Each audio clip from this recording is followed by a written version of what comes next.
So, hi Anthony, and it's good to have you on our podcast. You are Thanks. first European guest who who is not born in India. Let me put it that way. Not in this life, anyway. Yeah, but it's good to have you here. And the idea is to have a discussion on a topic that is quite loose in definition. Hmm. The idea running in my head was about talking about letting go. Hmm. Uh, the reason why it has been on my mind is uh, due to my experiments and experiences on social media or talking to friends these days. One realizes one is one hears this term quite a lot, letting go, Hmm. but in uh, real life, I don't think any of us wants to let go of anything, and Hmm. especially because of our views, our strong attachment to the ideas that we have about things, the political discourses in the world, uh, Hmm. Hmm. religious affiliations, um, economic discussions, social media discussions, random discussions on art, cinema.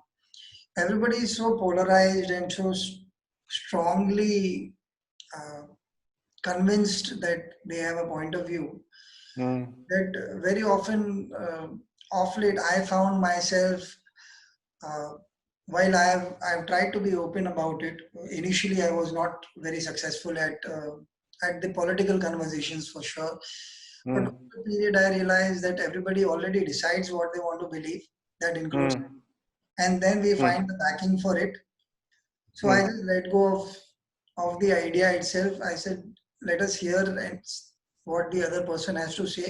You don't have to Hmm. agree or disagree. Just hear them. Hmm. If they say things that you like, then you can contribute and you can grow from there, or else you just let it be and let the world be okay without this unnecessary discussion. Hmm. So on one hand, I find it fascinating that I have succeeded at least so far.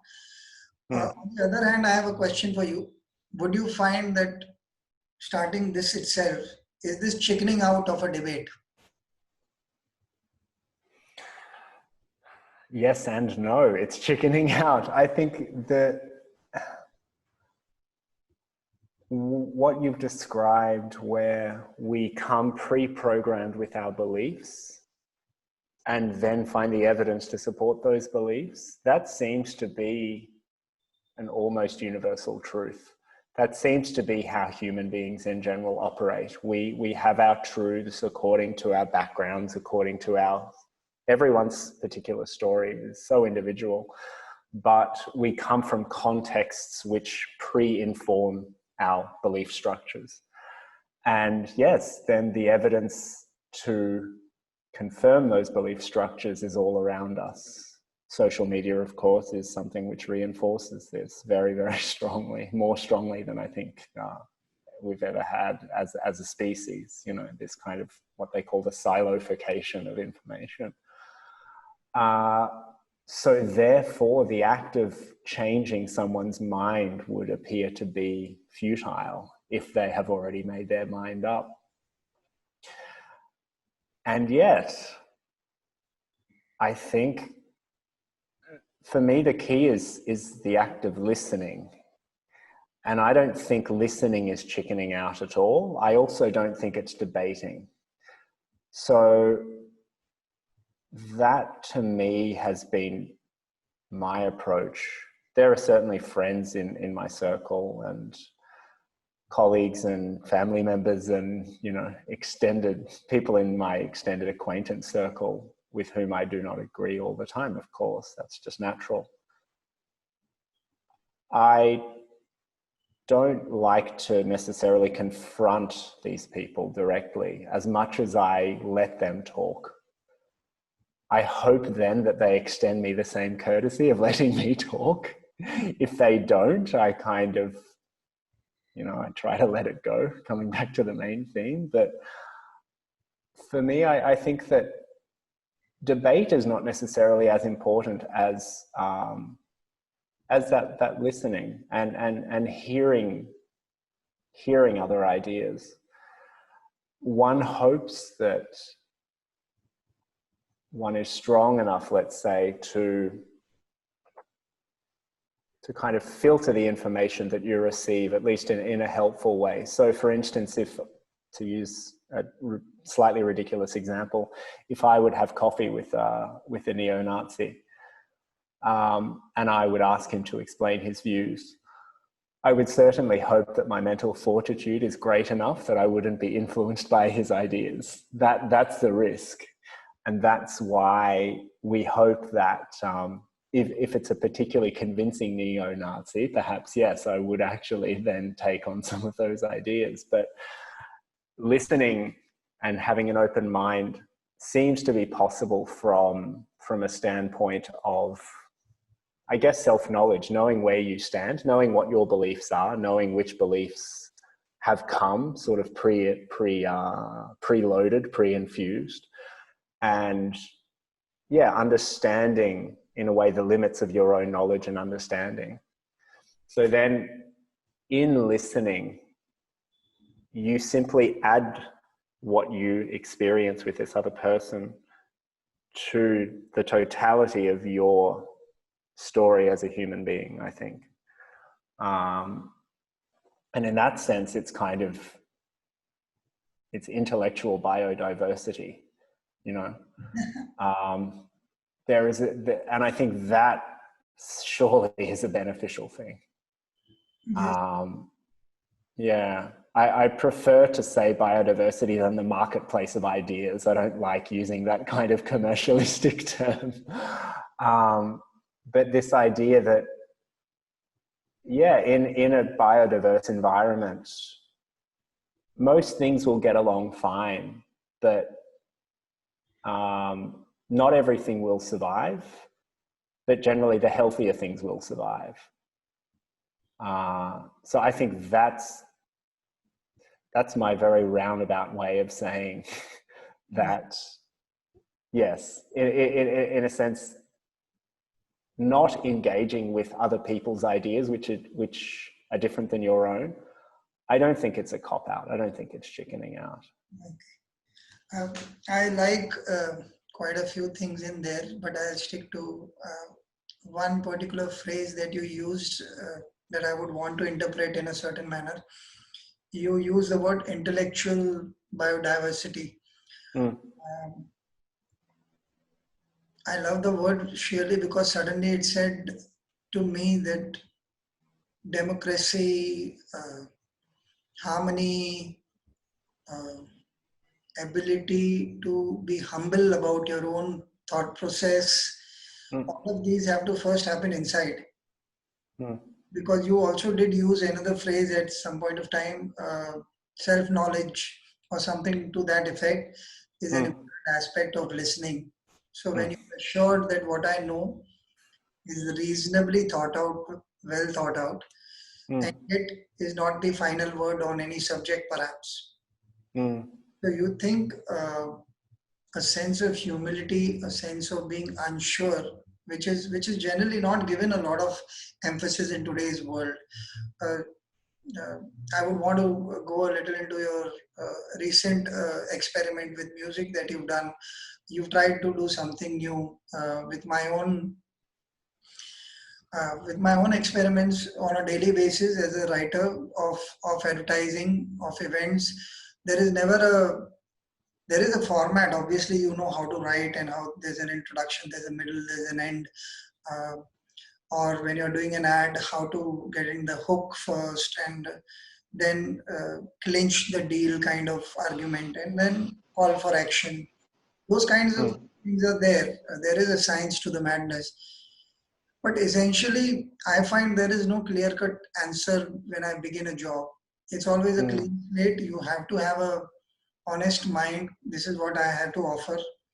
And, what is the best human way of connecting to another human being is how I see it. This is my personal view. There are times when I let go of the most dramatic view to go for the one that has more gravity. which may not work with the client, but that is what I try and approach because I find it a better way to connect. So it will be softer. So my question to you is, one is never too sure about uh, our experiments in creative, uh, sheerly because one has to try and figure out. So you are, uh, to quote a very old poem that I knew, he said, when I was young and proud, I was proud of being the poet. And as I have grown older, now I'm happy being the poem. So I love that thought as a creative person. Yeah, I think yeah, absolutely. it needs growing into. Uh, so do you think a sense of humility helps? Is it a prerequisite for any kind of good discussion or healthy discussion to be held between two people, so one can let go a little more easily to bring the I, context? well, the short answer, I think, is yes. I think absolutely the humility helps, and then I think we need to work out why that is. Why does that help? And the thing that has popped up based on what you've just been saying is, in a way, it's applying some kind of scientific method to how we reach our conclusions creatively, intellectually, emotionally. Actually, it's having this kind of constantly evolving truth. In a way, science by definition is not settled. Science is constantly, the scientific method calls for constant checking, constant, uh, you know, performing the same experiments to see if you can get the same results, having kind of double blind testing, having all of these ways of checking that the conclusions are still valid. And if the conclusions are no longer valid, then we update the science. And I think in a way, this is a really wonderful model for how to proceed, because by that process or through that process, you never have the answer. You always know that there's another possible answer out there. And that in of itself, I think, is wonderfully humbling because, yeah, you by definition, new data will come in and you will update your priors, you will update your beliefs, frankly. So yeah, I find that to be an extremely, I mean, I try to do that in my own kind of intellectual and creative life. So when you talk about engaging the client, I might think about engaging the audience. I do like to, in a way, approach, let's say, putting together a project or a performance. I do like to approach it from a sense of, yeah, pure connection. What am I trying to say? How am I trying to say it? And not necessarily relying on a prefabricated response or a prefabricated answer, but thinking, okay, I have, for instance, such and such concert in such and such a hall on such and such a date. What would I like to say? What is my kind of ongoing dialogue with the audience, the public at large? And how do I present something which I feel furthers that kind of dialogue? And often that does mean kind of scratching clean from the record things which I have done in the past. That's certainly something that I have been aware of looking back. Now, of course, this new project, the new recording, which was released recently, it has forced me to look back a little bit over what I've been doing, let's say, over the past 10 years. And a lot of what I've done over the past 10 years, even though I stood by it at the time, and in a way I still stand by it now. However, it's not my truth of the 15th of October 2020. The truth has actually shifted for me, for what I want to say and for how I want to express myself. And so that's confronting, but somehow comforting as well. I have a couple of interesting questions that have come up. My mind ran in quite a few directions because of every line opening up something new. But we'll stick to what you said in the end. You spoke about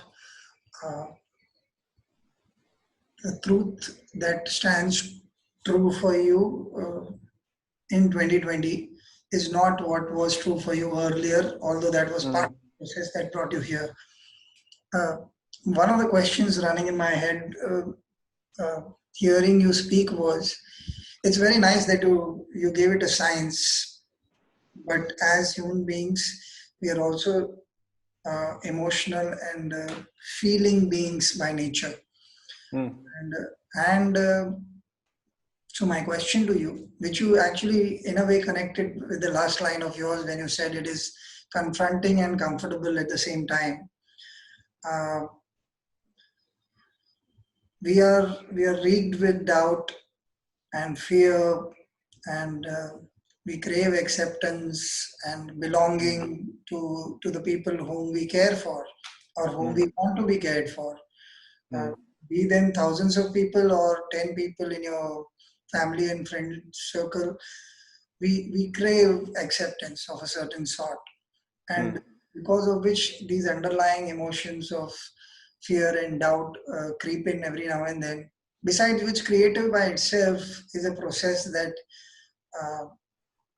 challenges the very being of who you were prior to this. I want to bring in a small episode that happened. I was lucky to meet a monk from the forest tradition, Ajahn Jayasaro, last year. And Ajahn Jayasaro has been one of the more well-known monks who learned under Ajahn Chah.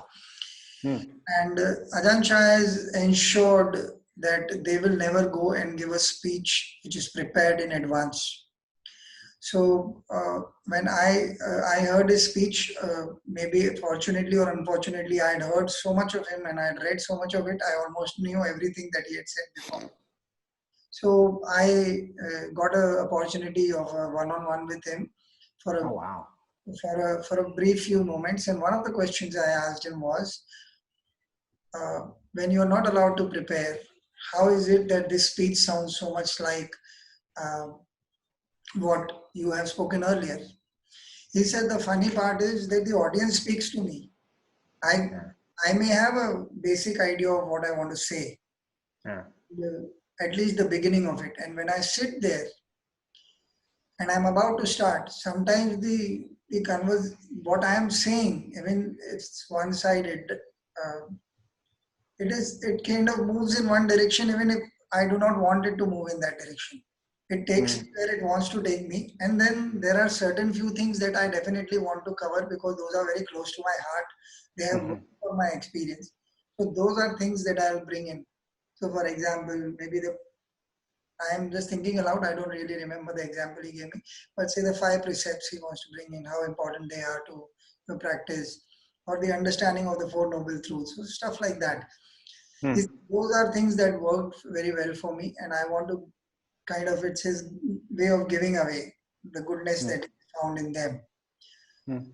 I found that very fascinating. Instead of getting perturbed about a question which kind of asked how you say you don't prepare, but it sounded like prepared. He did not take it like that. He understood the spirit of my question and was flexible enough to give me an answer which completely blew me off in terms of my own strength that I draw, even in the podcast. The idea of going impromptu came just because I'd spoken to him and I felt if it is possible for one human being to go out with good intent and succeed, with a little bit of hiccups here and there, we too can succeed. So now my question to you is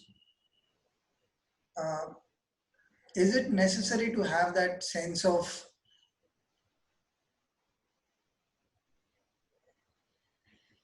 understanding about emotional loss of freedom. When we have fear, when we have doubt, there's no emotional freedom anymore. We are now getting very stuck about our point of view, which again Mm. leads to not allowing the letting go process to happen. Mm. My question is, when you have drawn this science, it sounds very good and fascinating. But when those kind of feelings arise, and if they have arisen in you at some point of time, like I'm sure as a creative person, there must be days that you are clear in your head that something needs to be done about this, but you don't have the answer. Of And course. you have kind of maybe call the audience or call somebody who is going to listen to you, and you're not ready. Mm. If that is the scene, how do you deal with it? How do you deal with the fear and doubt when it arises, in spite of your open-mindedness? Because at that point, you've got to be humble. You don't know the answer, surely. It's no longer a intellectual thing. Of course. So the simplest answer is of course fear and doubt sees me all the time. However, fear and doubt come and they go. And it's, if I have a day when things are not going well, let's say, creatively, digitally, because of course to play is a physical thing as well. I'm fortunate enough to have had my practice be there as a constant companion for the last now 17 years. And through that, and having this as a kind of, really as a companion, I now see that, yes, this fear and this doubt, they will pass. And so even if it's very personal fear and very personal doubt about my worth as an artist or about my worth as a son or a friend or any of these things, I have learned to trust that there is another phase beyond the fear and the doubt. And I somehow want to bring that back to spontaneity, because I think that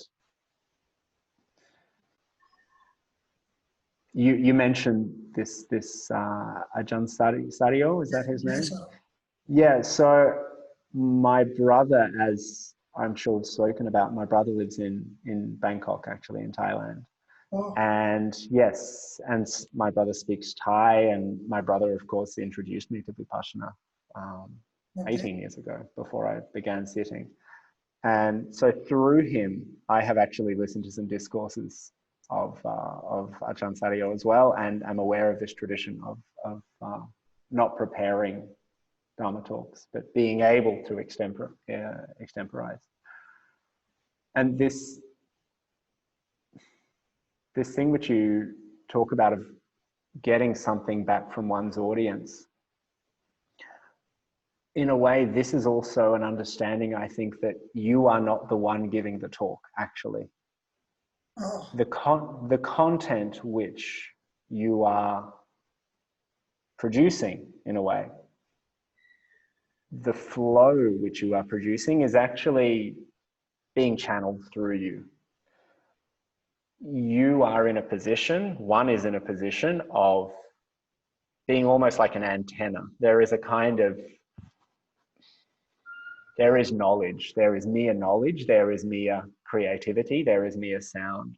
And at that moment, for whatever reason, one is in the position to channel this. But in that sense, one is less of an active participant than one would normally think. So the monk giving the Dhamma talk, it's not his Dhamma talk. The Dhamma is actually talking through him. yeah. That is also why the audience being there is so important, because they become part of that unique moment. I do feel similarly as an improviser when I improvise music. I certainly improvise differently based on the context. Each moment is unique.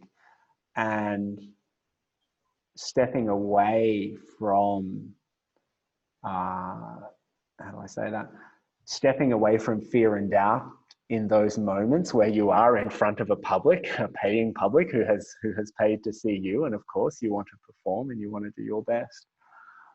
But you actually, I have found this understanding that actually if I think of myself as merely being a channel, a conduit, an antenna, that honestly helps my understanding of the process, because I don't think, well, where did that idea come from? I accept that the idea is there. There's something happens, it flows out. And once it's gone, it's gone. You know, you don't judge its passing. Yeah, at the risk of going on too long, I will just add one more point, which I find very interesting. There is a kind of memory that I have as a performer when I'm improvising, which is to say no memory at all.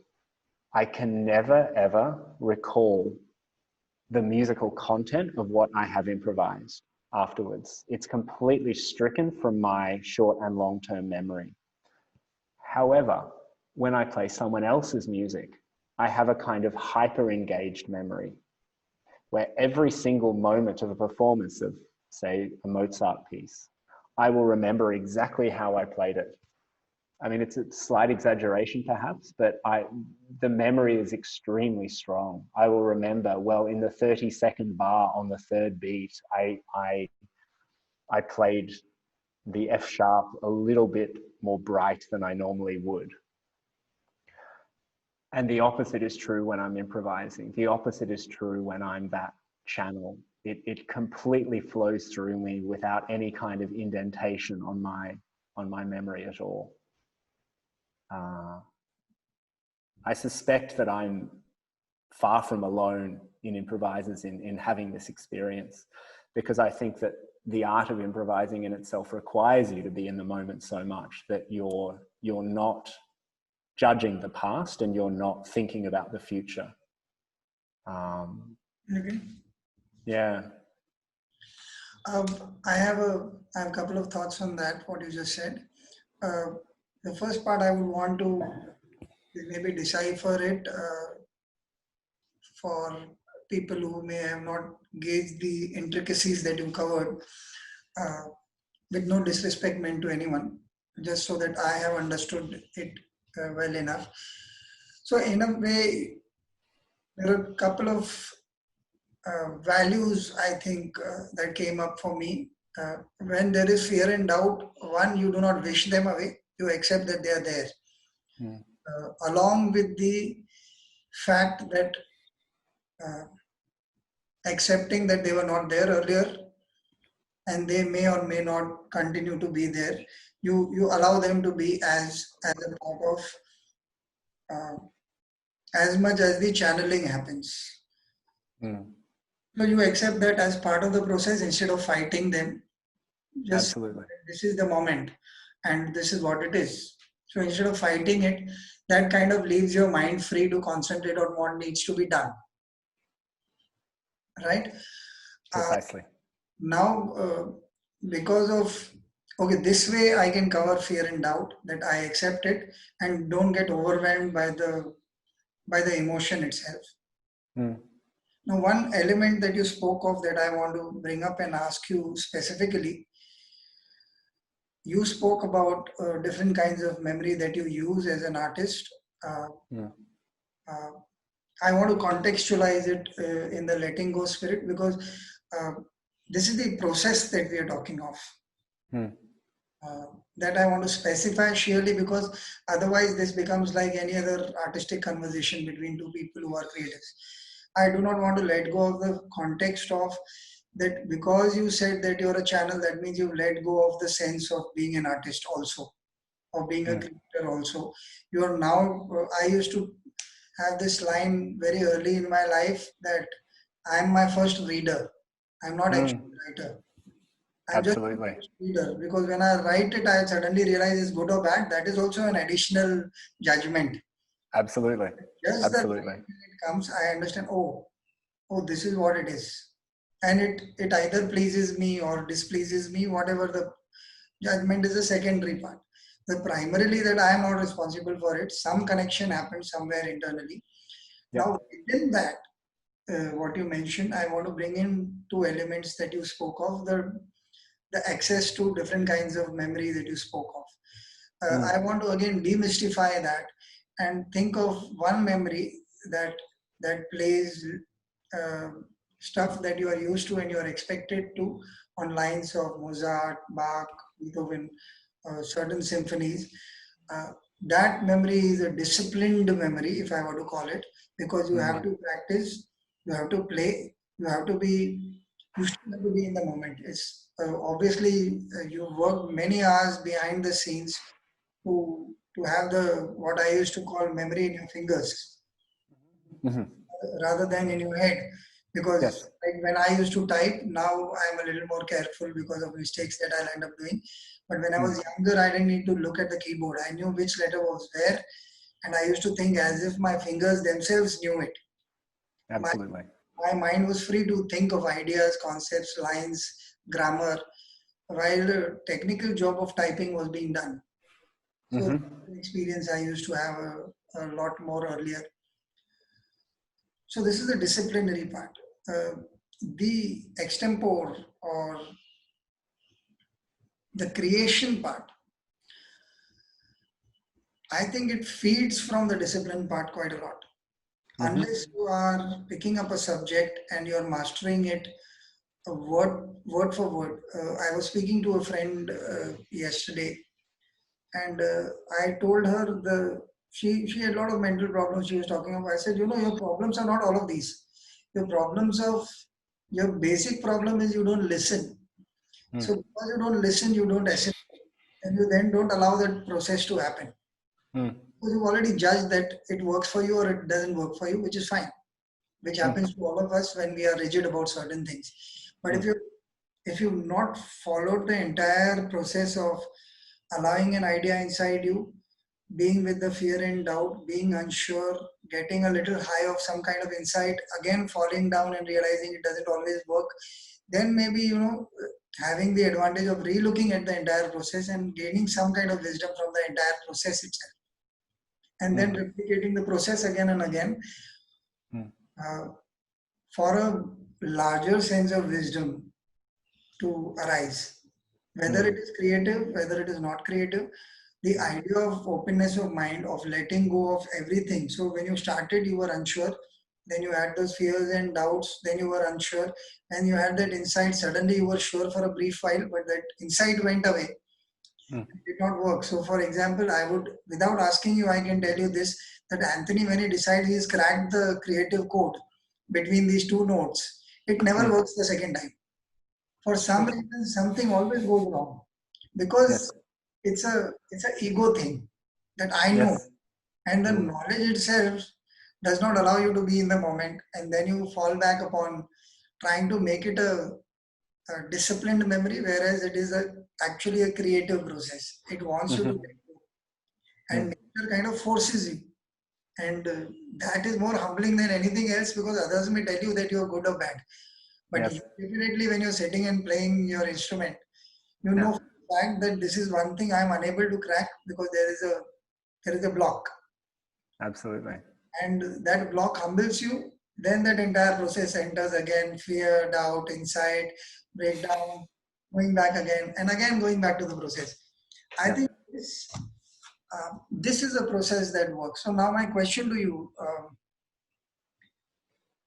is there a way of, or rather, what is your way of befriending this fear and doubt? If I were to ask you to stay away from a meditative answer, because that then puts it, even channelizing answer, because that puts it into hocus pocus territory for people who do not know. So if I were to say you were in the moment, but you were to critically analyze it for me. So if you could give a real-time example, you were sitting and you tried something and you had failed. I do not want a successful example, surely, because there it is easy to join the dots. but perhaps you tried something. Maybe in your recent experiment, you tried something that you failed miserably, that at least told you something about the project itself. It cannot be that you started and on day one you knew all the five things that you're going to do and all of them were No, perfect. of course, of course. So at some point, something, even if it's a small example, I Yep. want to know the negatives of uh, the moment and then how you Yep. face them and what really happens in your mind. So this example happened a few years ago. This Okay. is a time when fear and doubt of my creative process kind of reached a public nadir, you might say. I was performing and I had given myself a couple of tasks. I knew that I wanted to do some improvising, and I also knew that I wanted to play some other music by someone that was by something pre-existing, but I hadn't planned it. And it was honestly, it was a bit of a strange period in my life. Lots of change was happening at that particular period. And it was that morning, actually, the morning of the concert as well, I was walking across a little field and I hit a patch of slippery ground and ended up kind of falling a little bit on my wrist actually, and it wasn't very comfortable. It was fine. I didn't injure myself, but there was a little bit of discomfort. Perhaps a slight amount of swelling. Not that I blame that at all, but I just for a bit of context about the kind of the lack of control that I had over what was going on, and also the kind of general air of unfortunateness around that particular time. I was completely blank on stage. I was completely blank. I did not know what to say. I did not know what to play. I did not have a story to tell at all. And what made it even worse was that when I reached into my bag of other people's stories that I could tell, which is music by other people, it just, I could, it felt dead. It felt like there was no life in what I was playing. It was extremely messy, so I was stuttering and stumbling musically. I think an audience would have, of course, been conscious of this. They would have known that it was not a good day for me. Perhaps they thought this was how I played all the time. The only thing that I could do in that moment was finish the concert. That was all. All I had to do was finish. I said, okay, if I get to the end, that's fine. So in a sense, that is the lesson. Is there was nothing I could do, me, at that moment to fix a bad day. I was on stage, it was going terribly. I was bombing, as they say. The only thing that I could do was get to the end. If I get to the end, fine. Then tomorrow's different. It's funny, I haven't thought about that for a long time. And I think that stands out in my mind because it was a bit of a low point, actually. Thinking back on it now, actually, I realize I think there were one or two important people in the audience that day who heard me and perhaps thought, oh, this guy, really? Oh, him? Perhaps they didn't leave with the best impression, but I know that these particular people have heard me since then and have seen something that I was perhaps more comfortable with. And therefore they've perhaps updated their impression. But that moment in which there was no way out, the only way out was the finish line. And that's actually enough. You can't fix it. Sometimes you can't fix it in the moment. but just knowing that at a certain moment, I will stop playing and I will walk off stage, and that experience will be in the past. That was reassurance enough. So I finished the concert. I didn't just stop. I didn't just walk off stage. I didn't say, sorry, everyone, I can't continue. I finished and I took a bow and I smiled. But that is an example of a difficult moment when, there's only one way to proceed, and it's not a satisfactory solution, but it's a solution. Okay, that's a very interesting episode that you narrated. If you were now in hindsight asked to see, besides the one factor of resilience that you put in that moment to pick up your responsibility and finish what you had started, was one aspect that came out to me. But my question is, if that moment means so much to you that after so many years you are able to describe it in detail, is there anything that you took out from it later or at any different point of time where the perspective change helped you, this particular episode? I think the biggest lesson that I have from that time is, I think it has to do with my personal circumstances at that moment in my life. As I said, it was full of tumult, and there was a lot of change. I was not at my most settled, and I don't think I also took the concert seriously enough. I could have prepared much better. So personally, I think my state of mind was not great at that time. And yeah, I was cutting corners, and I didn't give myself the kind of backup structure to succeed in case everything went wrong.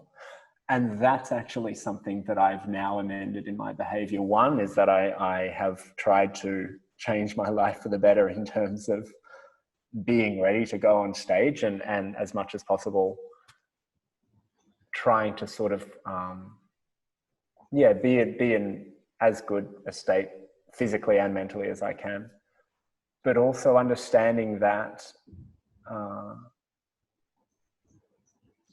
in order to be free and as creative in the moment as possible, and in the moment as possible, sometimes you do need a backup, which is to say, sometimes if you're walking along the tightrope, it's nice to have a trampoline underneath. And I think that particular day I was walking the tightrope without any trampoline. I didn't. Yeah, and that's just preparation. It's not that many years ago, actually. It's fewer than 5 years ago. But I feel that for various reasons, a lot has changed in my approach in those last few years. And that's been one of the things, is taking oneself seriously enough to say, well, look, I owe myself this, I owe the audience this, to be well prepared. That should just be the minimum. I don't think I intended on being badly prepared in this incident, that it was the circumstances of the moment, but then you can reprioritize. You can say, okay, you know what, I need to not do that. I need to, whatever it is, you can organize yourself in a way to be better prepared. And then, yeah, really understanding that, yeah, each opportunity that you have to perform is actually a privilege. We should not take this for granted. Yeah. And I think I had caught myself a little bit in that trap of thinking, well, the audience, you know, whatever, they don't really hear the difference, or they'll still come back, they'll still applaud me. But I think that was a mistake on my part. I think regarding each opportunity like that as a privilege, I think is also a very humbling thing as well. Yeah. Yeah. So I want to throw a spanner in your works because you've been speaking very good things about yourself. Even things sound so good. So, is it possible to, in spite of your best preparations, things might still go as badly as they went on that day? Is it a possibility? Yes, but it's a slight possibility. And the reason why I'll say that is because it comes back to this memory that I'm speaking specifically of performing here now, but it comes back to this topic of memory that we were dancing around before. There is a kind of muscle memory which one does one's best to train. It's an almost athletic pursuit. Athletes are generally using, we talk about the big muscles and the small muscles. Athletes are generally using big muscles. People have to train these very small muscles to be extremely responsive and to behave exactly as we would ask them to behave. So I think that one of the marks of all the artists that I admire is essentially that their bad day is still so much better than a lot of, let's say, medium level or kind of normal standard artists' good days. They have sort of eliminated tendencies. They've wisely worked out what their strengths are according to each different moment. And therefore, they have that ability. I talk about the high floor, they have a high ceiling and a high floor. So the worst it's going to be for a really great artist is still really good. It might be 94% or something like this. That's a bad day for them, but it's still a pretty good day. And that's something that I've strived to do. I guess that's consistency, actually. That's maybe the one word for it, is that on the days when it's not going well, you can minimize your mistakes.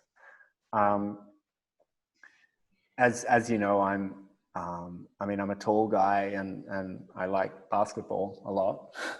And I spend a lot of time watching, and a couple of days ago, my team that I support won the championship. I'm very happy about that, of course. This will bring me joy for years. But the best player on the best team, who is LeBron James, he only now at the old sporting age of 35, he has a consistency which he did not have when he was younger, when he was more athletically gifted. It's quite extraordinary, because I think they played 21 games in the kind of post-season, the playoffs. And the good games are like this, but the bad games are still at this incredible level. And he seems to be the only one right now who's really cracked that code, the only player. It's an extraordinary ability, because it means that even if he is tired, he'll find a way to influence the game where it will still be good. That also requires a kind of awareness, situational awareness and spontaneity, knowing, okay, to bring it back to the artistic field, I know that my improvisational brain is not working well today. So let's throw something easy into the machine and let's see what happens. Let's see what comes out. Let's not try to kind of defy gravity here. Okay. So my question is, you used a couple of terms that I want to again decode it a little more, actually delineate it, because when you say spontaneity, I have a problem with the term because it means it may happen, it may not. Mm. That then makes it true for any one of us. And that basketball player that you mentioned, or the great artists that we mentioned, they don't become great by chance. My personal feeling is that they work while others sleep. Mm. They Sure. they genuinely create a sense of work ethic, uh, which is abnormal to say the least. Mm. But that is something that is glorified all over the world for a while now. I don't want to mull over that for a bit, because there are a lot of motivational speakers and a lot of stories on YouTube one would find about that. I want to come to an aspect of, so so if there is a bad day today, you talked about that now I have the memory to fall back upon. So that means one is, there's a line I had used in one of the podcasts prior to this. You don't learn how to put out a fire on the day there's a fire in your house. You have to learn using the fire extinguisher much before that. Exactly. It's not going to help. Yeah. Yeah. Similarly, there is a lot of practice. So one lesson that I took out of that long answer that you gave was, again and again you kind of talked about how practice makes a crucial difference to your readiness Mm. for Absolutely. any eventuality. And the second aspect that you haven't spoken about, I want you to talk to us a little about that. Some days even the practice might fail because the challenge might be a little more than what you can gauge or engage on that particular day. Mm-hmm. There is an aspect of uh, what we call equanimity in meditation, uh, Mm. but what I call pause in real life. It allows you Mm. to, uh, like at some point in your bad day description, I thought there must have been a time when you knew you were doing badly and you knew that everything was falling apart. But you must have paused enough for you not to panic and then take a call from that mindset that, okay, Mm. so what is the objective for today then? So Mm. your objective was that instead of finishing it halfway, I'll go the entire hog. I'll go through the hard miles, if that is the phrase. Mm. I'll walk it down. I'll Mm. break it down. I will do this. I'll do this, and at the risk of sounding positive about that, a bit of improvement might have come about your performance because of the mindset of, okay, I'm just Mm. going to finish it. So there's a Mm. purpose to it. So it's not as confounded and confused as it was a few moments back. There's Mm. a certain sense of clarity. Okay, the goal is not greatness today. The goal is to reach the final line. That Exactly. will not come first. That has been decided because of my behavior, my lack of preparation, my attitude, my ego issues, my everything. Mm. That is not, anyway, that is not the juncture to worry about why is the fire not going out. But you decided I'm going to stay around and fiddle around with the fire extinguisher till I find a way which are the things that work, and either I die in the attempt or else Yeah. I manage to go out as well as I can manage it. Indeed. So when I want you to talk about that pause, I want you to talk about that moment of reckoning when it is the most difficult.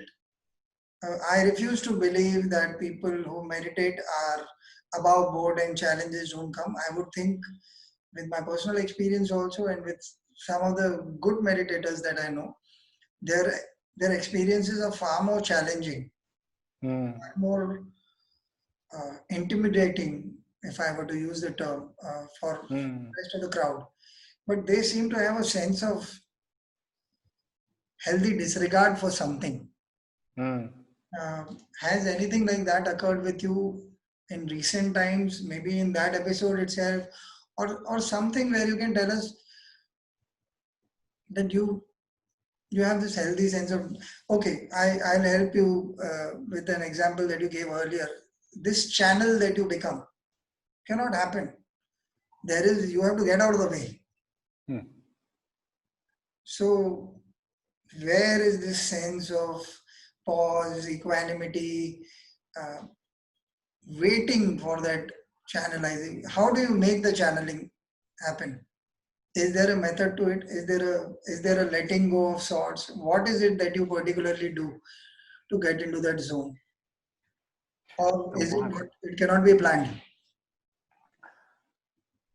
It's two words. It's a very interesting question, because it's asking, well, in a way, how do you get into that zone? And I really think it's experience and repetition. I think that experience, of course, comes from repetition. It comes from, we talk about practice, how one keeps practicing, even if it's a bad day. I go to the piano, I keep doing it, and I've done it for today. And doing that day after day, year after year, decade after decade now at this point. That, I mean, I started when I was 5 years old, so that's 33 years. Yeah. So, that's some time. But the fact that it's been a regular thing in my life, it's amazing how then you sort of create this technical and musical ecosystem in a way. So your experience just becomes so broad from having done it for such a long amount of time. I guess it's what the data scientists would talk about. They've got all of this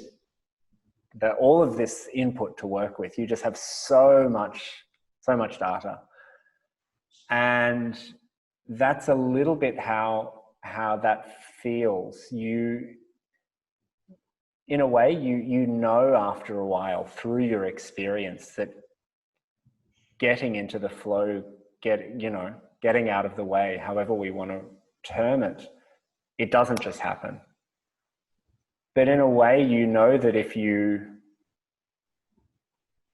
go through the motions enough, something will happen.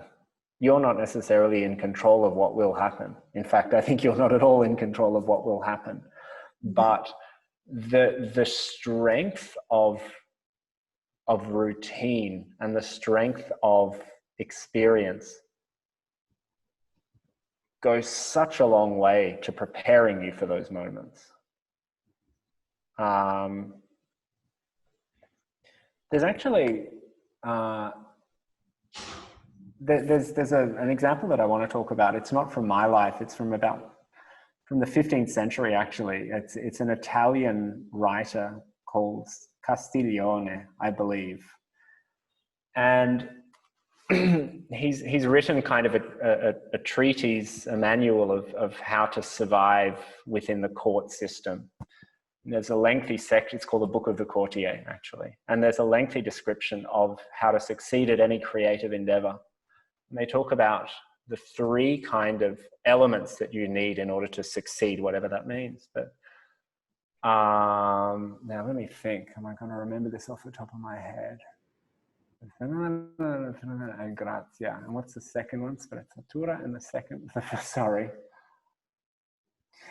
I'll just use normal words for now. So essentially, the first element is the element of knowledge, which means knowing your material, having done the practice, being in relatively good shape. The second element is quite close to what we would call letting go, actually. The Italian word is sprezzatura.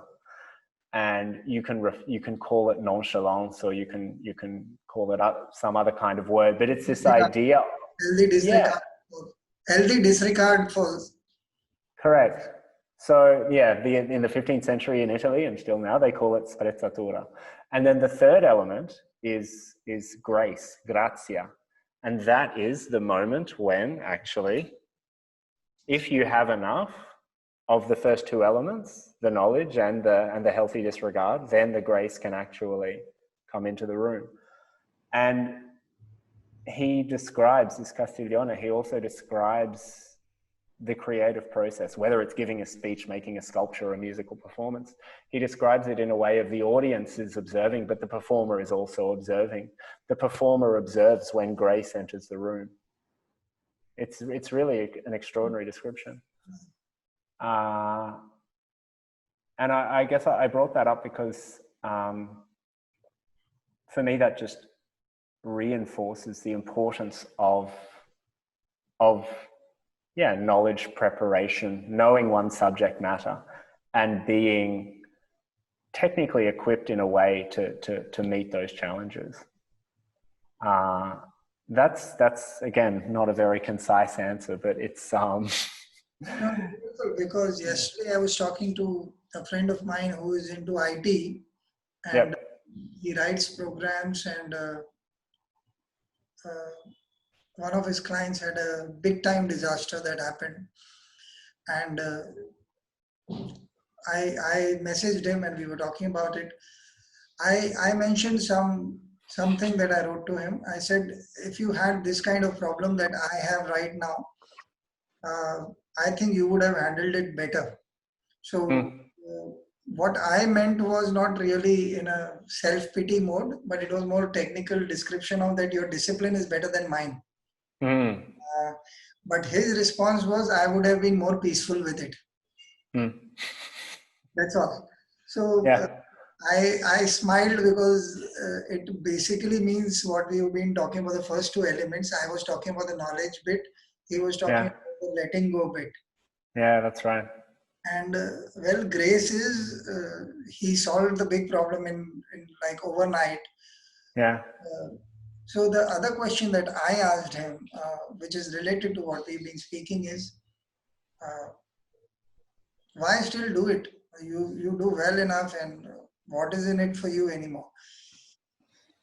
He says this is understanding the entire process. It is gaining knowledge of the field.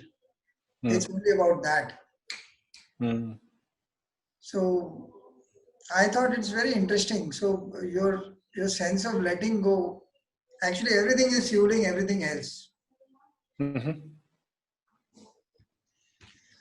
So yeah, this is where I thought it's a fascinating journey. Everything seems to follow each other, but the element of grace, while it can be prepared for, or the element of what Ajahn Chah calls being unsure, or some other guy that I listen to sometimes, he calls it I don't know.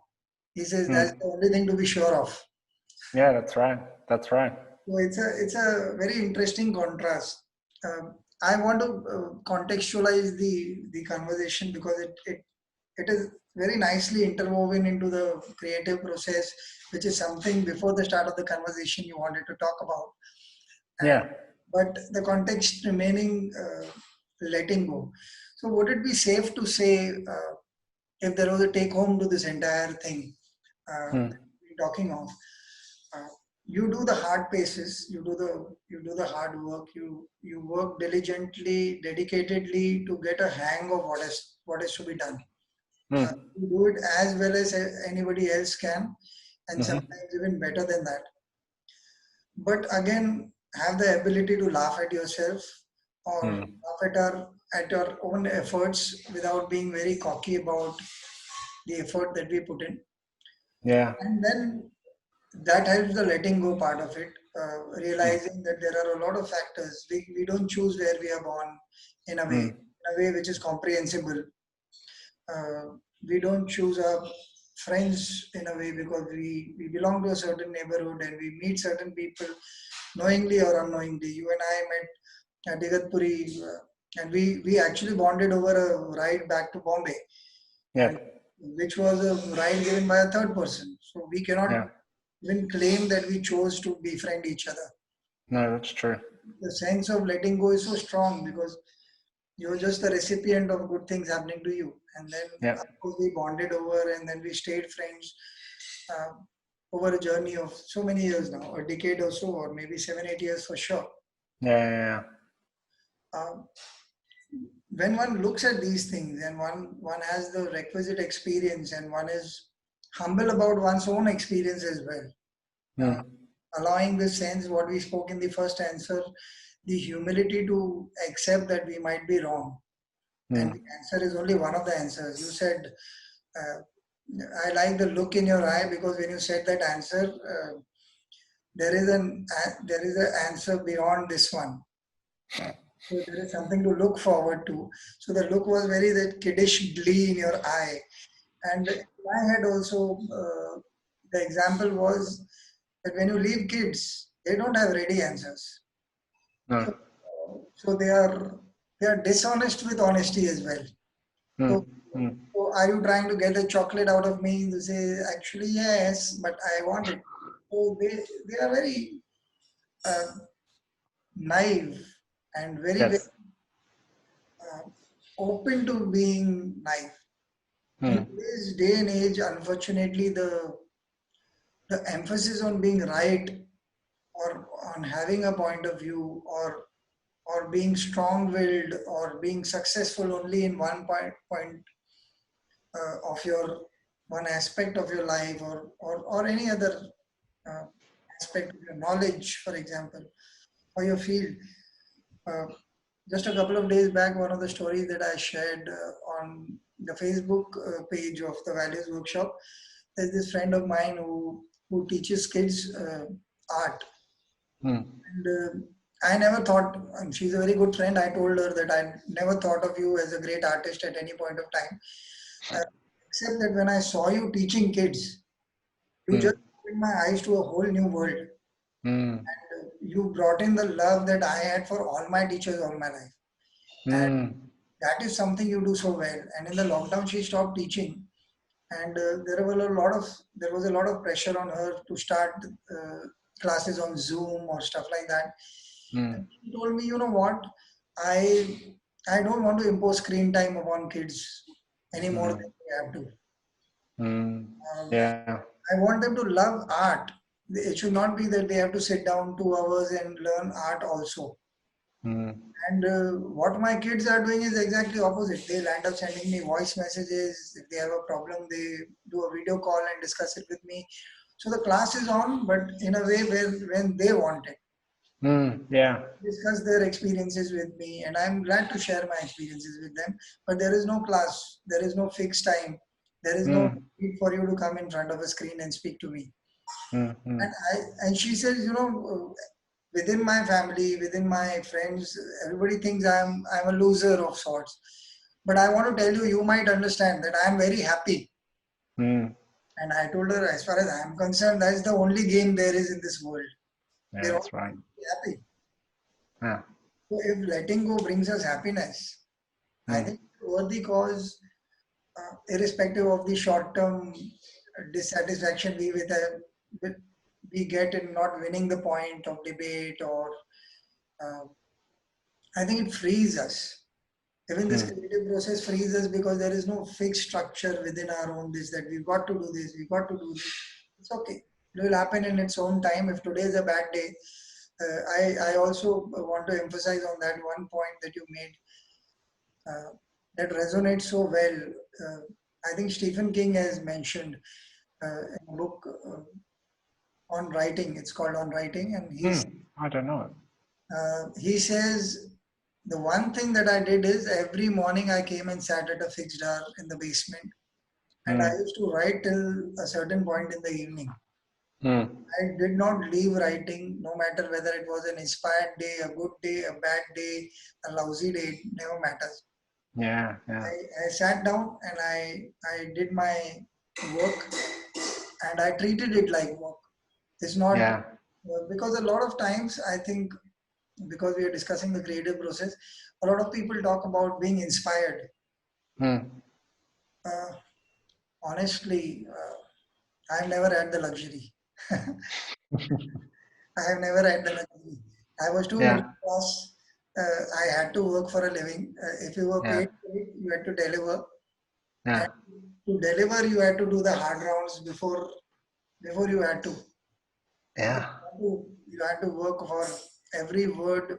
I had a problem with my language, with my spellings, with my understanding of concepts, with my fear of people from abroad when I used to talk to them, either being too excited or too uh, feeling too left out. Oh, I don't know what they're speaking or how am I going to connect.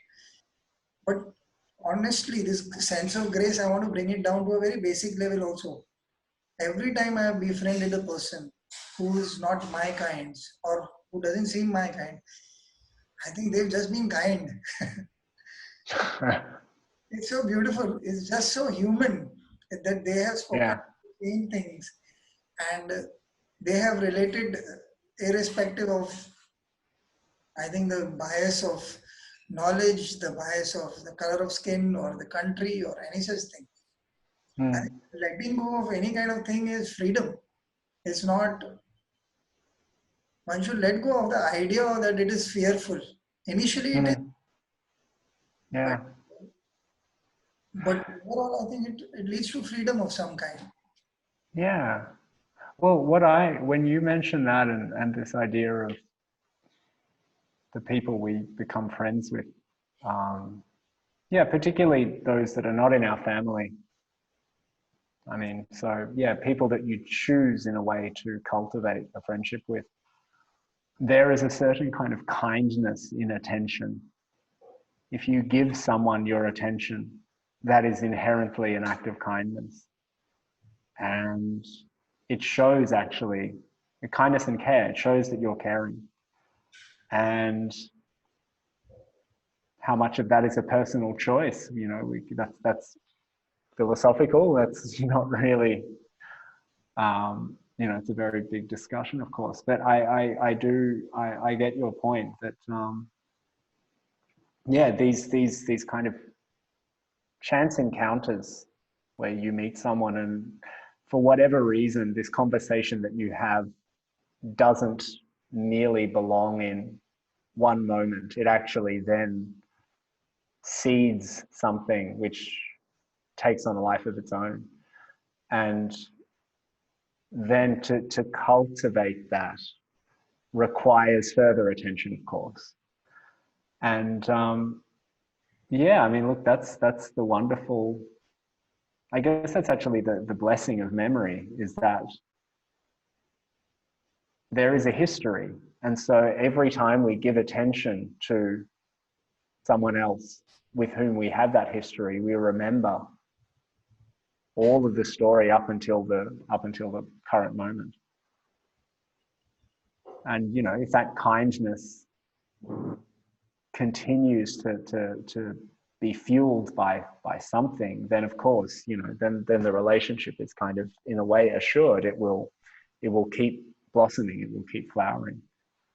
Um, yeah, and that bringing it back to grace, that is not necessarily something that you can predict. There have certainly been people that I've met on courses at centers, or at concerts or at, cafes, whatever it is, people with whom a friendship would be imaginable or not difficult to imagine, let's say. And for whatever reason, it doesn't happen, and that's fine, Yeah, but that's you where the can, letting go comes, I guess. yeah, exactly. You've had a good time, you've had a good conversation, you have to let go of the moment. You got to accept. And if there is a friendship blooming, Yep. it is because you let go of certain preconceived notions, Mm. that the sense of grace or I am a little wary of the word grace because again it gets into territory which mystifies the whole thing. Sure. But what we're trying to say is good things get a chance to bloom. Uh, Yes. Good experiences get a chance to bloom when you let go of your holding on to certain ideas of whatever you have. Mm. So there is always the chance that they may happen. Absolutely. You talked about having a sense of humor about yourself as well. You mentioned it in passing. That's also something which I find incredibly important. Um, Again, I think that there's a tricky balance, because in a way you do need to believe in yourself, and we're all taught to believe in ourselves. You know, this is a very individualistic way of thinking. But on the other hand, you just think, well, you know, we're all human. We all pay our taxes. We're all going to die. We all go to the bathroom. You know, it's, you know, we're all completely different, but, you know, we're all from the same stuff. So, you know, why should I kind of put myself on a level higher than anyone else? Yeah. I think it reminds me of that Groucho Marx had written a letter to a club that I do not want to join a club when he was invited to be a part of it. I don't want to be part of a club that has members like me. Exactly. I Yeah, guess that's the perfect encapsulation of it. yeah, it's a healthy sense of disinterest and disregard for oneself. Yeah, exactly. I think that's a good enough discussion we had on letting go. Hopefully the audience Yeah. like it. And I Yeah. see you soon. Yeah, absolutely. Thank you for joining us. Okay, thanks, Bunty. Bye. It's been great. Great. Bye.